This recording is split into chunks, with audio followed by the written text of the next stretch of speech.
Well, it's totally awesome fishing time. I'm down here at Vale Farm, going to be a bit of float fishing for me. Pair of rods, pair of floats. Well, nothing different about that, I suppose, but look at the time I'm starting, guys. 20 past 3 in the afternoon. It gets dark in, what, hour and a half? So how am I going to see those floats? I'm going to try fishing with a torch on them, which we used to years ago, because people say, oh, well, it frightens all the fish. Does it? We'll find out. And also, the isotope lights, if I can get them to work. We used to clip into the float, but now I just tied them on with a bit of fishing line. And fingers crossed, we see if we can catch anything. There's night fishing, beautiful still, late autumn, early winter. This is just on the changeover. Beautiful evening, it's lovely and flat, ideal for float fishing. I've already got the ground bait out there, and I think I've missed a bream already. Anyway, we'll give it a go. 2 lots of ground bait. There's some pellets mixed up in there.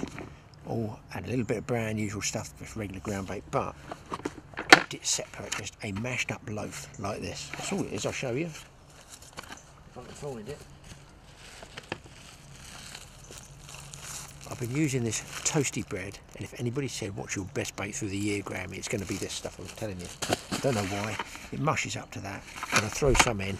I'm about 4'6" deep. I'm going to plumb the depth just to make sure I'm just over dead depth. Dead depth, for those who want to know, is from the float right to the lake bed. That's dead depth. I want to go a little bit over dead depth, just so I know that bait's on the bottom. Then I've got the chance of bream, carp, roach, rudd, whatever. Let's get some in there.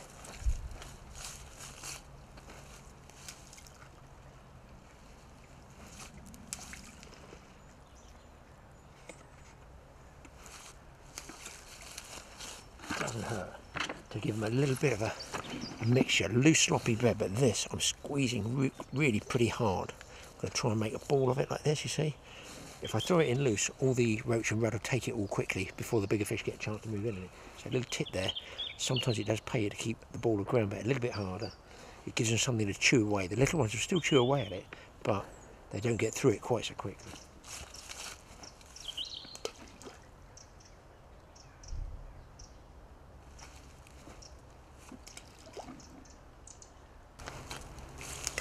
They say in the colder weather, little and often. I say, put some in and let them know you're there. Going to be using just regular sliced bread, about size of your little fingernail, folded over. Just pinch once around the eye of the hook, and fingers crossed that would be enough to get me either bream or carp or decent sized roach. I see no reason to use anything else. In fact, looking around, I haven't got anything else.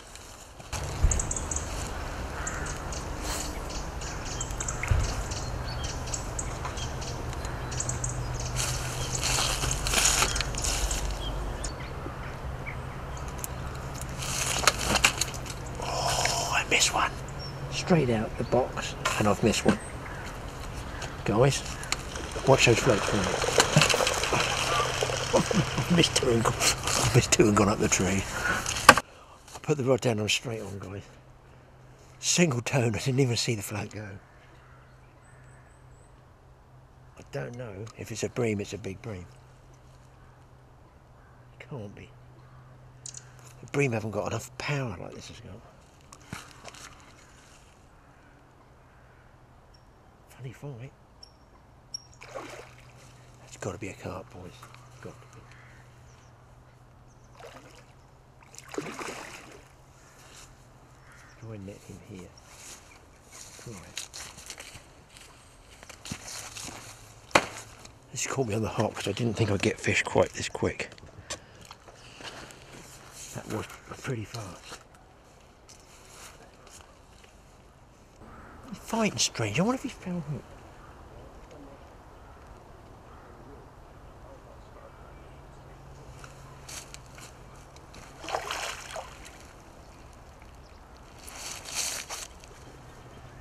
Wow, he is going well for the snags. Oh, he came off, boys. He came off. Smith, it's you. You're back. Right, we'll try this again, boys.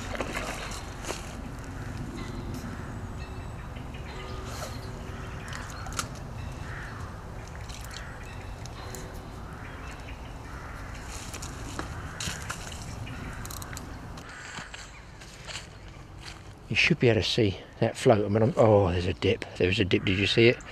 I'm not going to make it because I'm standing the other side of the camera from the rod. I don't want to move, so I can alter the camera, but I might just be able to grab the rod. If that float goes, one of you guys shout.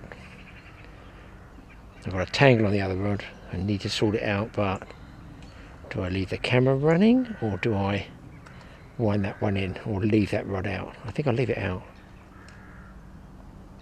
Now the bubbles have stopped. That's interesting. Could be a bigger fish has moved in there. If that was bream setting all the bubbles up, it could be a bigger fish. Here's a little tip on how to shot the float up.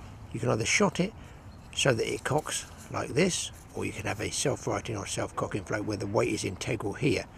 And I'm held on with a valve rubber. On the top of that, I've got a little light stick that I've whipped on there for when it gets dark, which is about an hour and a half away. I've got my depth, and I've got what we call there a plumb bob, a plumb weight, which is the hook goes through the eye and into a piece of cork. I'll show you. Piece of cork in the bottom there. So you swing it out and start with, say, 2 feet deep. I'm going to swing it out there and it's going to sink. The lead is heavier than the float. It's going to sink, pull it under. In fact, I'll do it in close and show you. So I'm going to drop it down there and you'll see it's going to pull the float right underneath the water. Watch the float go under. Bang. So then I'm going to bring it up. I'm going to make an adjustment. I'm going to slide the float further up. Foot at a go. Drop it down again. Still pulls the float under. Hopefully you can see this, everybody. I'm going to keep going, moving that float up. Increments of about, say, 6 inches. Same spot, just lower it down there. Or cast it out.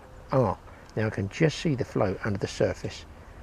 It's coming up to what's called dead depth. So if I put another 2 inches on there, like this, and then drop it down, that should just be one more small bit, small adjustment, maybe an inch, and that should be there, pretty much dead depth. Now you can just see, hopefully, I'm going to put the rod down a second, bear with me. The float is set right, and I've got the little isotope light just above. Now if I come any deeper than that, on an ordinary float it would lay flat. On a self-cocking float it would always, be cocked. It'll always be set if it's too deep. So what you want to do is just start with a self-righting float, go too shallow first, and then gradually bring it back up. And if you want to go over dead depth, I bring it in and put about another 6 inches on it, and then I know my bait is definitely on the bottom. And just look at the fizzing out by my other float. Now that one doesn't have the isotope on top yet. I'm going to whip it on in a minute, but I don't want to move it yet. As you can see, there's so many bubbles coming up around there. I just feel that's going to dip under very, very shortly.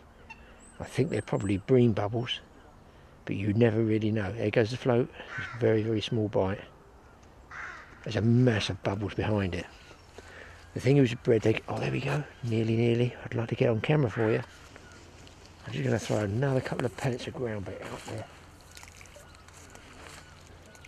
Right around the float, and that will tumble down through. It'll just take 30 seconds or so to go down to the lake bed, and then that should bring the bream or the carp in, or the roach.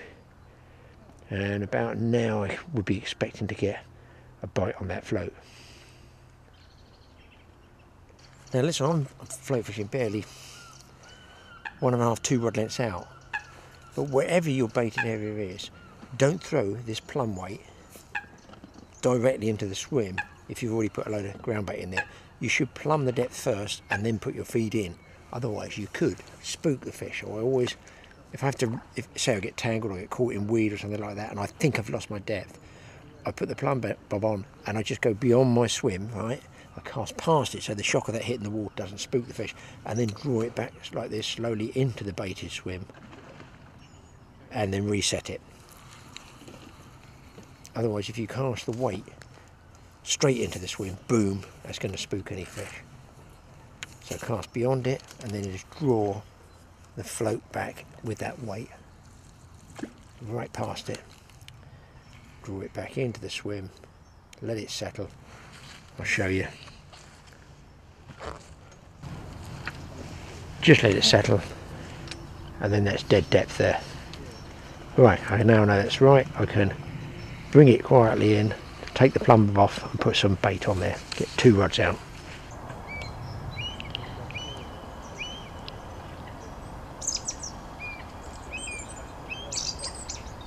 Now the light's just starting to go, guys. It's sort of too dark to tie knots, so I'm going to put the float right in the close side down here. I'm going to try and pull the float in so you can at least see how these isotopes work.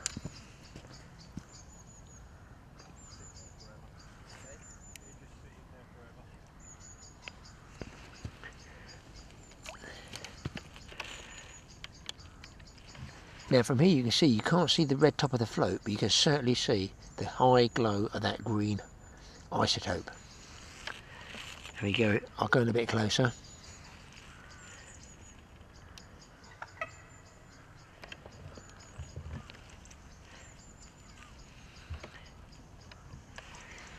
Now if I cast this out, I can see this probably 30 or 40 yards away, but you won't see it, the camera lens won't be able to pick it up. So you would think that that would spook the fish, but in fact it doesn't. And hopefully we're going to pick a fish up in a minute. I'm going to bait up, go back to the swim, cast out and show you guys this is the way forward if you want a night fish with a float. There must be other models out there. All I've done is lash that silene light stick onto the float with some fishing line. In fact, if you look carefully at that, you should be able to see the liquid with the 2 liquids. It's basically like a glass tube inside a plastic tube separating 2 liquids. You crack it, you bend it and crack it, and that mixes the 2 liquids and creates a sort of chemical light there.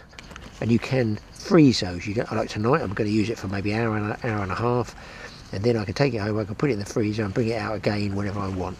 They generally would last from 12 to 24 hours. They don't last that long in really hot weather. They will burn brighter in hot weather. When I say burn, glow, they glow brighter in hot weather.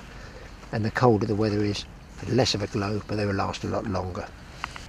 Well, it's really fading light now. You wouldn't see a float, and certainly this camera's not going to pick it up. But I will see these silene light sticks. So the next time you see me, I will be attached, hopefully, to a fish, but I can't actually show you the float going under. You just won't pick it up with the camera. Well, hopefully you can see this, guys. I've got the camera on about the lowest setting it will go, and I'm hoping back here that you can see the float. And here you can see the end product. First cast out with this, you can see it glowing there. Hopefully you can see that.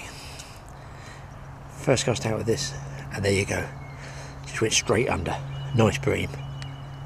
And I mean, you can see by the sky it's getting darker and darker, so this will get brighter and brighter all the time. Worth a try, guys. Get out there and try it. Wow, another fish on, guys. Got the big floodlight on now. I'm the only one left on the fishery at the moment. Just trying to keep him out the snags. I've got this one a little bit different. I've got this one by shallowing up to about 2 or 3 feet from the float, and then just putting a piece of floating crust on, and you can see the line, or rather the float, shoot across the surface. So that's another tip for you. The actual swim itself is quite quiet, and I figure if people are throwing a lot of stuff in the water, they're coming up on the top taking it, so I thought we're going to try and match the hatch, as it were.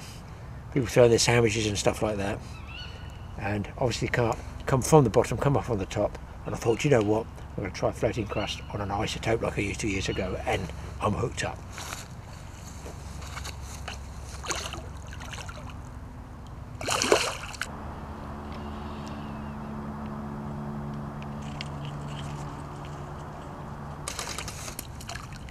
And always in. Well, there you go, boys. Fishing. Let's just put this on the mat. I'll show them to you. Float on the top. Carp. No bream off the top.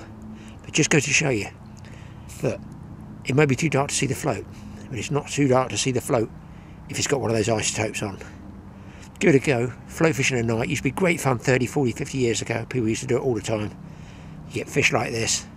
It's quite exciting seeing that float go under. And I tell you what, you don't get distracted because it's pitch black out here. Thanks for watching the Totally Awesome Fishing Show.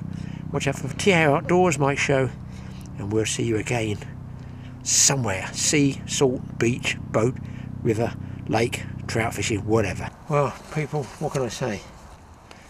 What can I say, people? Another great fish. Using the isotope float off the top. Give it a go. I mean, fun or what? Great fish. And if you think I'm packing up just because it's dark, think again.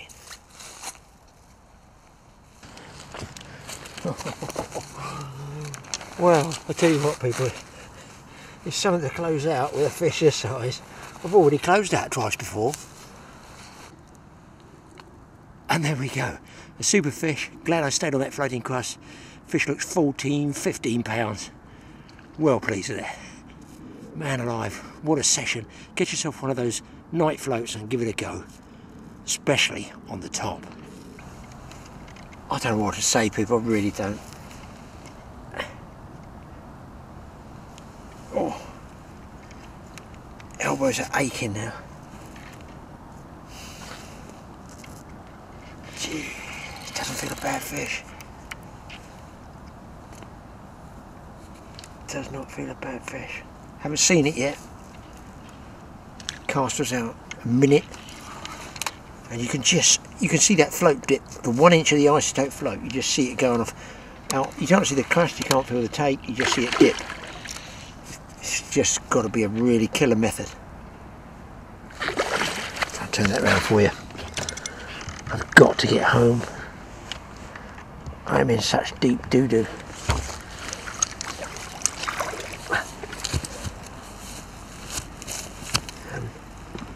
Nothing new there then, guys, is it? Still going. Not as big as that last one. That was a good fish, that last one. Come on. Oh, what? I'll show him to you guys. Get him on the mat. Not getting toward. Oh man. Look at that one, boys. Fish about 11, I guess. What I'm not understanding, and I've got to be perfectly honest, is why I'm not getting fish on the other one. I don't understand that. Pretty well close to 10. I think you'll agree. Got his fin up for you as well. I mean, what a session. It's a fantastic night. The moonlight. I don't like fishing on a full moon normally, but it's got cloud over it breaking up. Generally the full moon, no fish. But listen, am I having a cracker jack trip? 2.5 hours of fishing. Get it into dusk, get it right. Get that float out. Old school again. Old school float. For a lot of old guys out there remember fishing with those nightlight floats. Have some good fun and you pick some really good fish up that you might not otherwise catch. I'm going to say goodbye again. Say goodbye to this chap. Goodbye. Well, I'm in so much trouble with the wife. She said she's going to send me to Guantanamo Bay. I mean, is it warm there? Have they got fish? Not on the menu to catch. Get yourself some of these floats. I've finished 16 carp. I just had a 12-pound common I couldn't show you. Battery went on the camera, so I had to put another battery in, but I'm packing up anyway. I'm just in so much trouble with them. I might not even put another film up, guys. If you don't see a film next week, you'll know she's really nailed my butt to the floor and I'm on, well, lockdown. Give it a go. You can see what I've done. I just lashed them together like that. The one with the floating cross tonight, absolutely deadly. It just moves 1 inch under, bam, fish after fish. Not so much on the inside, that was more at dusk, but when it's dark they're up on top and they're nailing it big time. I shall be using it again, and we'll see you again on another totally awesome Guantanamo Bay episode, I suppose. It packed up.